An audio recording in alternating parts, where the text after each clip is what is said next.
Hello YouTube, this is DVD Review Studios here, and today I'm going to be doing a Blu-ray and DVD update for July 2018. So first up for the Blu-rays, we have Westworld Season 1 The Maze, which is in fact the limited edition version of this Blu-ray set, which I grabbed over eBay for about 18 all in. Certainly not a bad price in my opinion, since the standard was going for around that anyway at the time, and this does have a really cool extra inclusion. So this is just the outer box, which houses the standard Blu-ray, which is a 3-disc set, and a really nicely designed box set in my opinion. Nice glossy front cover, slightly embossed, likewise on the back. Comes with 2 extra booklets. We have an episode guide, and this, which I thought was quite insightful, about the fictional company within the show known as Delos, which is quite enigmatic. We don't really know too much about it, at least in Season 1, but this is the corporate guidebook, which gives a little bit more background on the Delos company. And of course the main attraction for the limited edition set is this, which is an actual physical version of the maze from the show, which obviously, if you have seen the show, you'll understand the significance of this. And it's decently made, it's just a little bit of memorabilia from the series, so overall certainly worth having in my personal opinion. And if you haven't seen Westworld, it's a really great blend of both the sci-fi genre and western genre, which I've seen previously done fantastically in shows such as Firefly. And overall this is a very thought-provoking series focusing on artificial intelligence, and it focuses on a near future where a theme park or tourist attraction known as Westworld is established, where human beings can enter and basically live in a Western style society as a cowboy, for example. And so within the Westworld there are hosts, which are basically robots, and you can interact with them and do all sorts of things. They are practically human in every aspect, they just happen to be robots. And that's what the focus of the show is, the rebellion of the host. They rebel against the humans, and that's what the latter end of the show heavily focuses on. And it was certainly jaw-dropping from the last few episodes, and then leading into Season 2, which recently wrapped up, and I binged watched the other night and certainly really enjoyed it. So Westworld, I'd highly recommend it. Great visuals, certainly a phenomenal soundtrack in my opinion, with great cover choices of songs such as Soundgarden's Black Hole Sun. One of my personal favourites was Radiohead's No Surprises, and one that really caught my attention, which was really fitting for Thandie Newton's character of Maeve, was Amy Winehouse's Back to Black done on the piano. That was terrific. And yeah, this seems to be HBO's new flagship show, with Game of Thrones coming to an end within the next year or so. And I can certainly see this having a huge popularity in the near future, so I'd highly recommend Westworld, definitely check it out. Next up we have Season 3 of Mr. Robot, which is easily one of my all-time favourite TV shows, and certainly something that I feel is incredibly underappreciated. You can actually stream the entirety of Mr. Robot for free on Amazon Prime if you are interested in the show. But this was one hell of an intense season. If anybody remembers the latter episodes of Breaking Bad, such as the stuff with Walt, Hank, Steve Gomez, those neo-Nazis, the money in the barrels in the middle of the desert, that kind of intensity where you were wondering what was going to happen, who was going to die, that's the kind of stuff you feel with this entire season, and certainly it had so many huge payoffs in comparison to how slightly disappointing Season 2 was. Not that it was bad, it just took a while to establish things and kind of set up cliffhangers, but this gives you immediate answers and it's non-stop action, and that was certainly something I wanted from what this season was. For instance, in Season 1, we have the 5-9 hack, which is what begins everything. It's very money-orientated, and it's just basically a computer hack. This is full-on terrorism, with now 72 E-Corp buildings being exploded by the Dark Army, led by BD Wong's character of White Rose. And just the terrorism in this season, the forced suicide episode, I think that's episode 7, with Mobley and Trenton, that was very disturbing. We explore the psyche of Elliot once again, focusing on their very sort of Fight Club-esque Dr. Jekyll, Mr. Hyde style relationship with him and Mr. Robot, and the therapy sequence where Mr. Robot starts talking through Elliot's mouth to Elliot's therapist. That was an insane and very sort of frightening moment in a sense. And the depth added to Season 2 with the character of Tyrell Wellick. Just overall, this is a really well-rounded season. And in terms of quality, each episode is literally like a movie in terms of standard. And episode 5 was my favourite, where the entirety of the hour-long episode was literally filmed as though it was all one camera shot, which is just astonishing. But anyway, next up we have a couple of Marvel movies, beginning with Guardians of the Galaxy Volume 2, which I did see in the cinema when it was first released, and I thought it was an okay enough sequel. I do absolutely love Guardians 1, I hold it in very high regard, it's easily my favourite MCU movie. But I think I set my expectations a little too high for this. In comparison to the first film, which is incredibly fast-paced with establishing the characters individually and then bringing them together, etc., this is really slow-paced. It takes about half an hour to get going, and certain elements of this movie I feel weren't even necessary. But overall I quite enjoyed it, and I think I enjoyed it a lot more the second time round. Where I grew to appreciate what Kurt Russell's character, who was performed amazingly, Ego the Living Planet, basically his motivations and how he's manipulating Peter, and how Peter basically just wants to have a father, and how he just doesn't see past the deceitful motivation of basically trying to take over the galaxy. I love how it focuses on that very prominently, and how that manipulation affects all the other characters. It's quite interesting. Yondu as a character certainly shined in this movie. I loved him. But I will say the comedy in this movie is very repetitive and very drawn out. The Taserface thing, funny the first time and then they just kill it. The sequence where Rocket and Yondu are in the brig essentially on Taserface's ship, and they get Groot to try and find the prototype Red Fin, and he brings back a whole array of random items to Yondu that just got old quickly. Stuff like that wasn't really a big fan of, but overall I think the overall storyline was quite good, and it is a very enjoyable film, especially the soundtrack, just like with the first Guardians movie. So that's Guardians of the Galaxy Volume 2. Next up we have Thor Ragnarok, which, again, very forced comedy throughout. I like the overall storyline, it's just not exactly as prominent, and I really wish there had been more focus on Cate Blanchett's villain character. But aside from that, it's not exactly a bad movie. Visually, it's stunning. It's just that when you expect an action sequence, for instance, I thought the action sequence at the beginning between Thor and Surtur was quite good. But the sequence where it's comical that Thor's suddenly been captured and the character of Valkyrie is supposed to save him with some sort of ass-whooping action scene, she randomly falls sideways off the ship, sort of drunkenly, like, you know, searching up a fat woman falling off a table on YouTube. It's that kind of standard. Didn't really expect that kind of stuff. It just seems very unnecessary and, again, repetitive in a movie like this. I kind of wanted more, but this certainly set up the events of Avengers 3 for the Asgardians quite well, and overall was decent enough. I quite like Jeff Goldblum in this movie, and yeah, that's about all I have to say for Thor Ragnarok. Next up we have Chronicle, which is a found footage movie from the year 2012 starring Michael B. Jordan and Dane DeHaan. And this is the extended version. It's extended by about 15 minutes. It's quite a short film, to be honest, only an hour and a half. And overall was incredibly exhilarating, as it says on the front cover. This was just an absolutely phenomenal film that began, in my opinion, as a kind of sort of comical drama / coming of age movie, with it taking place within a school and with the characters being so young, etc. And it kind of is in a sense, but then it has this really incredible sort of sci-fi element where the three boys leave a party early and discover this hole in the ground, and they go underground and find this really bizarre sort of glowing rock, which inexplicably gives them the power of telekinesis. There's no real explanation behind it. We don't really see it in the found footage recordings. And we basically just follow the rest of the film as they get stronger and stronger with the power of telekinesis. And it begins as sort of light-hearted pranks and sort of comical stuff that I genuinely thought was quite funny. And then it takes a dark turn, in particular with the character of Andrew, portrayed by Dane DeHaan, and I loved his performance in this film. Really dark stuff. In a sense, it was kind of a villain origin story. I loved the visual metaphor for where he wants to become, as he keeps saying, the apex predator, where there's a spider crawling across the floor and he lifts it upwards using the power of telekinesis, then just sort of spits his hand like that and just pulls all the limbs off of the spider. Really dark and very mesmerizing stuff, and overall a very thought-provoking film, and I'd highly recommend it. So that is Chronicle. Next up we have Baby Driver, directed by Edgar Wright, one of my personal favourite directors.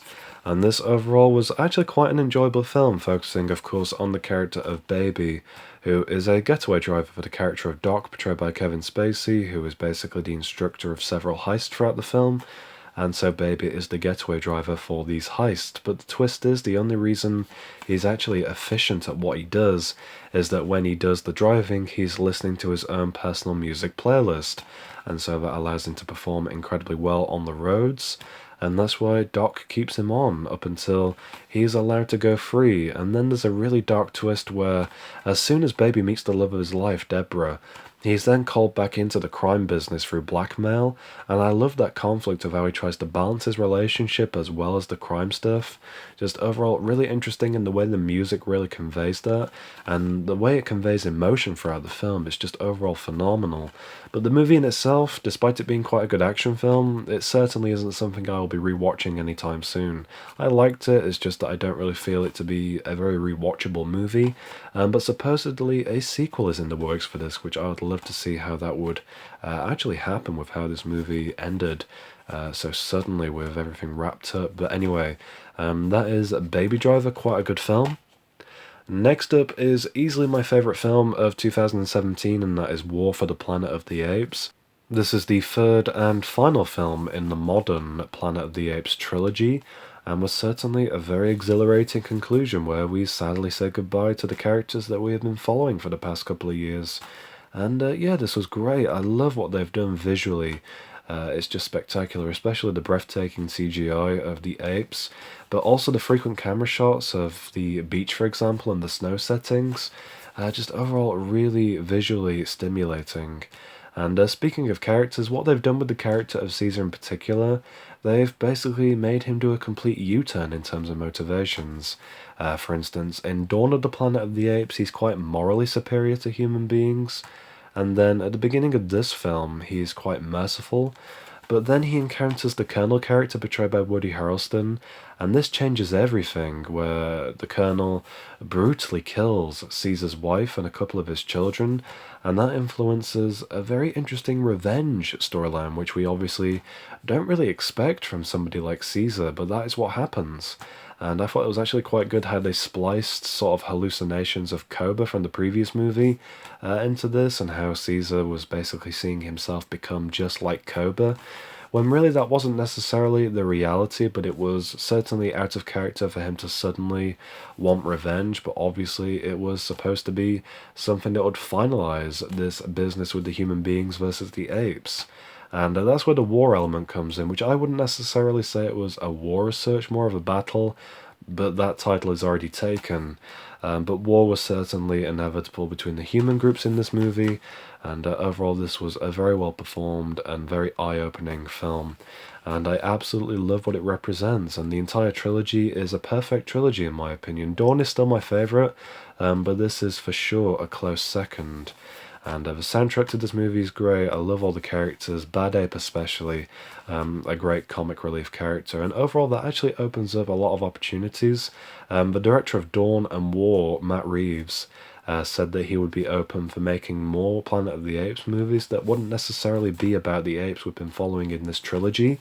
And with Bad Ape not being in the previous two films, it kind of shows how a lot of other apes could still be sort of extended in intelligence. And I'd definitely love to see this world explored a lot more. So that is War for the Planet of the Apes, absolutely breathtaking film.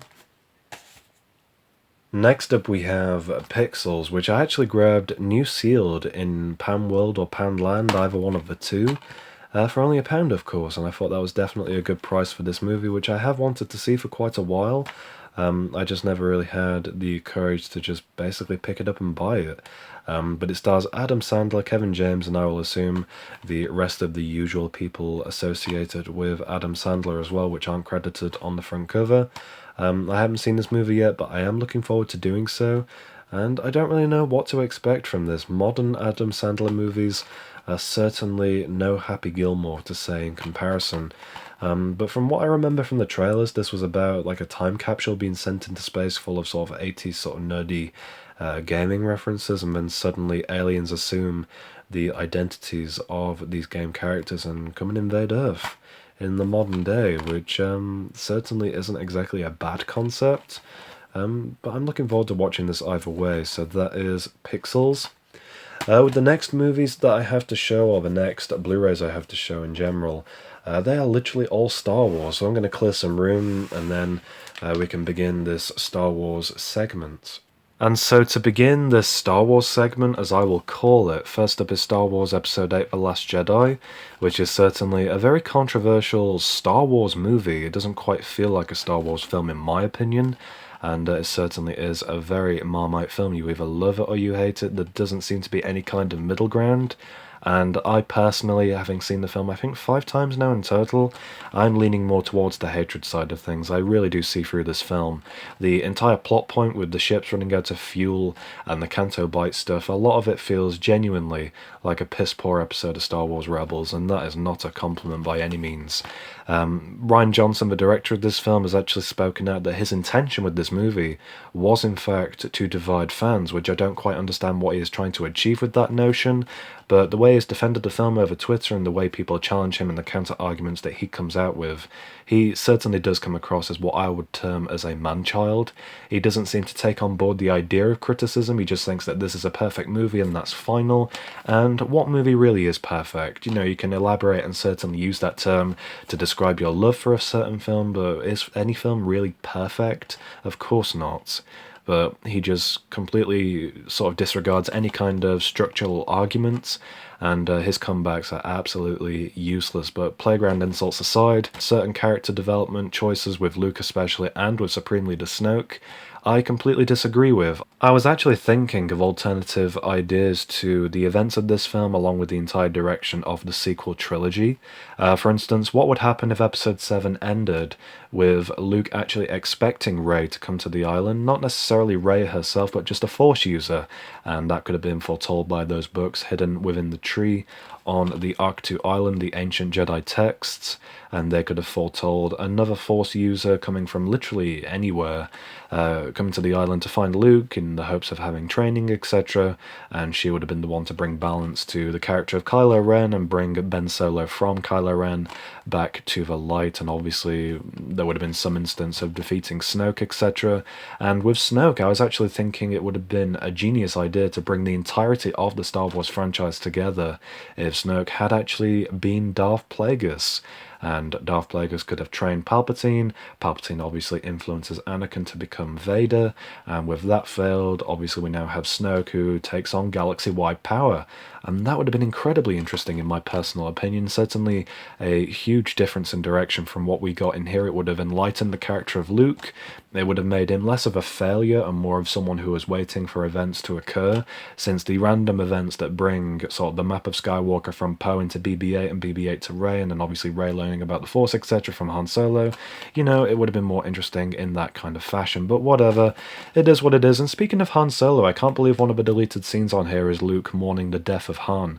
That is integral, in my opinion, to Luke's character. You know, that was his friend in the originals, and, you know, just to be sort of diminished like that is ludicrous. That's the kind of stuff that Rian Johnson really doesn't seem to appreciate. Character, emotion. But whatever, it is what it is. I can only hope for the best from Episode 9, and hopefully that does shed some light onto this movie. But if you're really bitter about this movie like I am, I can recommend the channel Ivan Ortega or Film Fix here on YouTube. And what he does is he breaks down certain scenes of Episode 8, and he's basically sort of rewriting and re-editing the entirety of this film, which I think is a very interesting concept. And for instance, a sequence such as the morning of Han's death, he does that so beautifully just by editing the deleted scene together with what we already had as the actual movie clips in themselves. So definitely check out that channel, Ivan Ortega. I'll put a link down below in the description. Anyway, next up for Star Wars, we have the Clone Wars, the entire television show. This is seasons 1 through to 5, which does not include the sort of season 6, the Lost Missions as it's called, and does not include the television, or should I say the theatrical movie, actually. I can't believe that actually was released in cinemas, but anyway. This is seasons 1 through to 5 of the Clone Wars animated show, which is set between episodes 2 and 3. I got this in February, which does show just how long it's been since I've done an update video. But I got this in February, and I finished it maybe 2 or 3 weeks ago. It was actually quite a hard slog, really, in terms of binging this.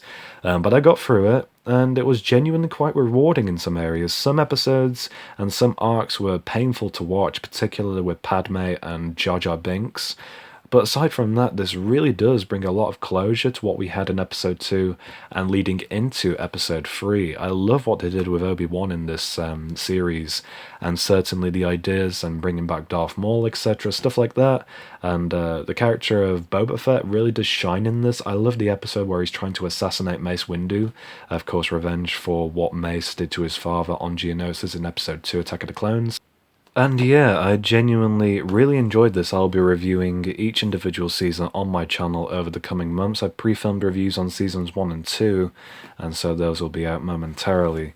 And yeah, this season overall, this show rather, really enjoyed it. So that is the 1 through to 5 of Clone Wars, and then we have the final volume, as I will call it, which is a American imported Blu-ray, which is thankfully region free. This is Clone Wars The Lost Missions, which is technically season 6, and it has the final 13 episodes available on here before the show is cancelled. And I think these were first aired to Netflix in 2015, if I'm not mistaken. So you get the final 13 episodes, an extra story arc, which is for sort of unfinished additional episodes, which make up the Utapau arc.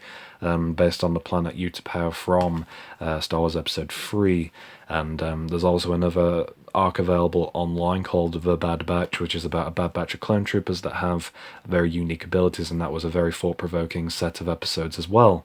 And so that is the Clone Wars. It doesn't look like this will be revived anytime soon, which is a shame, but there are other mediums available to get the final storylines from this series. So that is the Clone Wars television show. And so moving on to the DVDs, first up is the Clone Wars animated theatrical movie, which is pretty childish, to be honest. It's not something I will go back and watch anytime soon, and supposedly it was basically sort of 4 episodes that were meant for the TV show that Lucas then decided to make into a theatrical movie, which is beyond my understanding since they were so piss poor. But this is just the origin story of Ahsoka becoming Anakin's Padawan, and overall it's interesting for the character of Asajj Ventress in my opinion, and does add a lot of background context to the finale episode of Clone Wars Season 1, which is one of my favourites, featuring the character of Cad Bane. But anyway, overall pretty childish and not something I will rewatch anytime soon, but sadly necessary. So that's the Clone Wars animated movie from 2008, if I'm not mistaken. And finally for Star Wars, we have the Genndy Tartakovsky Clone Wars miniseries, which is basically just a load of shorts comprised into a couple of hours of film. And overall it's quite exciting in terms of the animation, and obviously since we did not see the lead up to Star Wars Episode 3, sadly, in the Clone Wars 3D animated show, I'd still consider this canon since we do see that lead up within this. And overall it was quite entertaining. I certainly did love the animation, especially the storyline in Volume 2, which is a lot more progressed than what we had in Volume 1, which is basically just a load of sort of mesmerising visuals with no real dialogue, etc. But if you want more information on these, I did recently do a review on them, so by all means check out that review video on my channel. Next up we have Season 8 of Archer, which is titled Dreamland. And this is an American imported DVD. I grabbed this from the US Amazon quite cheap, and it is a very short season. It's only 8 episodes long, and begins the sort of spin-off themed seasons of Archer, continuing onward from the cliffhanger conclusion from Season 7. We now have seasons that quite literally take place within the coma dreams of Archer himself, and I was actually quite intrigued by that premise, but the execution certainly is pretty rubbish in my opinion. It doesn't really sort of hint at what is going to happen to the real world Archer, and gets too invested in itself as its own thing. But it is creative to adapt these characters into this sort of 1940s noir style sort of genre of a season, but other than that it really doesn't offer anything much. The storyline is quite basic, and a lot of the comedy is pretty much recycled in my opinion. So the whole point of this season, funnily enough, was basically to honour the actor George Coe, who sadly passed away, and he was the actor who portrayed Woodhouse, Archer's elderly butler, and so this was to retire the character and pay tribute to the actor George Coe. And it kind of got away from that by the end, in my opinion. It sort of shifted in tone and just overall made the entire point of the season quite redundant. But other than that, it was a decent watch. I certainly enjoyed the animation aspects, and it's a very well put together DVD, like always for the Archer seasons. So that is Archer Dreamland. Next up we have two bootleg DVDs which I've spoken of on the channel before. We have Bob's Burgers Season 6 and Season 7. The short story behind these, I grabbed them over eBay. I didn't pay for them since I complained since I bought them, knowing that they were fakes, but I was curious about the quality, and the quality of both of these is actually quite good, and it certainly is a lot better than streaming these seasons online. And since Fox are basically refusing to put any DVDs out of Bob's Burgers Season 5 onwards, basically I just thought I'd take it into my own hands and keep these in my collection.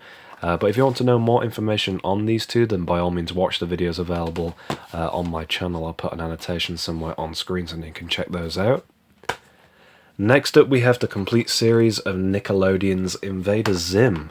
This was certainly a very bizarre cartoon from the early 2000s, which funnily enough was cancelled way ahead of its time. You can see the differences in episodes. That's the complete Season 1, and it was cancelled midway through Season 2. And so with that in mind, the show certainly didn't really get the opportunity to shine when it was first on the air, but the popularity of the show over the years, since it's become such a cult classic, has actually enlisted Nickelodeon to make a TV movie of Invader Zim, which is either airing, I believe, either this year or next year. No one really knows too much about it, but I do imagine it to conclude basically the entire show. I actually haven't seen Season 2 yet, but I can't really imagine such a short season having a conclusive ending, so perhaps that's what the TV movie will do for this, just bring some closure to the fans that have followed the show over the years. And as a new fan of the show, I just can't wait to see what they do with these characters. And speaking of the show, the story itself focuses on the character of Invader Zim, who is an Urkan alien invader. He invades Earth, and with the help of his sort of robot counterpart who dresses up as a dog, that's what he does look like throughout a lot of the show, but that is his real identity, Gur the robot. Together, they just come up with bizarre plans to try and take over the Earth, but similarly to Pinky and the Brain and shows like that, it never really works, and that's why there's so many episodes. But it's very entertaining, very funny, great dark, cynical humour, and overall some very disturbing animation, but I do love the 3D animation effects throughout, and overall just very creative. Kind of reminds me of Futurama in a sense. But that is Season 1 and Season 2 of Invader Zim, certainly a cartoon I'd recommend. Couple of movies now. Next up we have Atomic Blonde, which is a film I was very much looking forward to see in the cinema, and I never got around to doing so. It's from the same director as John Wick, and it's certainly a very entertaining action/spy film. It takes place during the Cold War, and I certainly loved what they did with Charlize Theron's character, and overall it was very entertaining in terms of the many outfit changes throughout the film, and certainly the sort of double-cross/triple-cross storyline, which is very entertaining. For John Goodman's character, which I don't really think was played out as much as it could have been, but the idea where we have the interview sequences beginning with Toby Jones' character and John Goodman, and then that leads into the actual story, and we keep flicking back and forth between then and the actual story that's occurring. I thought that was actually quite clever. And overall, just quite an enjoyable film. Eddie Martin portrayed a quite comical character. I will say that James McAvoy was such a letdown in this film. Really hated his character, didn't really represent anything, and overall was just quite tedious. But anyway, that's my thoughts on Atomic Blonde. Overall, quite a good film. Next up we have the movie version of The Disaster Artist. In my previous update video, I think I spoke of the book version of this. If you haven't heard of The Disaster Artist, either the book or the film, basically this is a parody of one of the worst movies ever made, and that is The Room from Tommy Wiseau.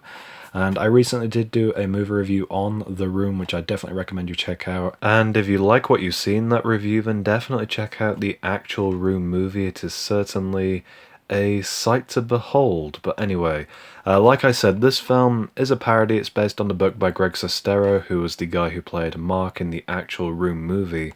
And he basically wrote a book, I think in 2012, to express what it was actually like to work on set of the worst movie ever made, along with giving some context and basically telling the origin story of how Greg met Tommy. And it was a very enthralling read, and James Franco took such a huge interest in the book that he wanted to translate it to the screen, and so he got the rights to portray Tommy Wiseau, he got his brother to portray Greg, and overall it's actually quite a heartfelt and very entertaining film. One of my favourite aspects of this movie is how they actually recreate certain scenes from the Room movie with different actors, obviously with Franco as Tommy's character of Johnny within the Room film, etc. And just overall, it's actually quite a heartwarming story. And for the first time, I actually felt for the guy, Tommy Wiseau. I actually felt something for him, since he does come across as very rude and very arrogant. But I don't really think that is necessarily intentional. It's just this kind of persona that he has. But anyway, I really did love this film. Definitely did the book justice. Next up we have The Perks of Being a Wallflower, which is a very entertaining American coming-of-age / drama film, and certainly something that surpassed my expectations, and easily something that really just stuck with me, to be honest. It's one of my favourite coming-of-age films now, and this focusing particularly on the character of Charlie, portrayed by Logan Lerman. He's actually quite a relatable character in the sense that he is so generic. He doesn't really, especially at the beginning, have much going for him, but that's kind of the point of the film, where he is an outcast and then he suddenly makes a little group of friends for himself, and from there he actually manages to begin creating an identity and certainly fulfilling who he is in raising his own confidence and trying to make other people happy and just explore himself in, you know, the typical coming-of-age fashion, such as sexually, who he is, who he wants to be career-wise, etc. And it's overall quite a fulfilling and overall very uplifting film, and a couple of the scenes in here are very intense, especially the canteen fight sequence. And I will say the sequences involving the goth girl where he begins dating her are some of the funniest in the film, and some of the cringiest as well. But this was a great watch. I really enjoyed this. I definitely recommend checking it out. And overall a great soundtrack as well. And what did actually surprise me, I did almost forget to mention this, the film is actually written and directed by the guy who wrote the original novel, which obviously this is based on, Stephen Chbosky, if I'm pronouncing that correctly. But yeah, just a fascinating bit of trivia that I thought was fascinating. But definitely check out that movie. That is The Perks of Being a Wallflower. Next up we have Fahrenheit 451, based on the novel by Ray Bradbury, and ironically this film is about burning books.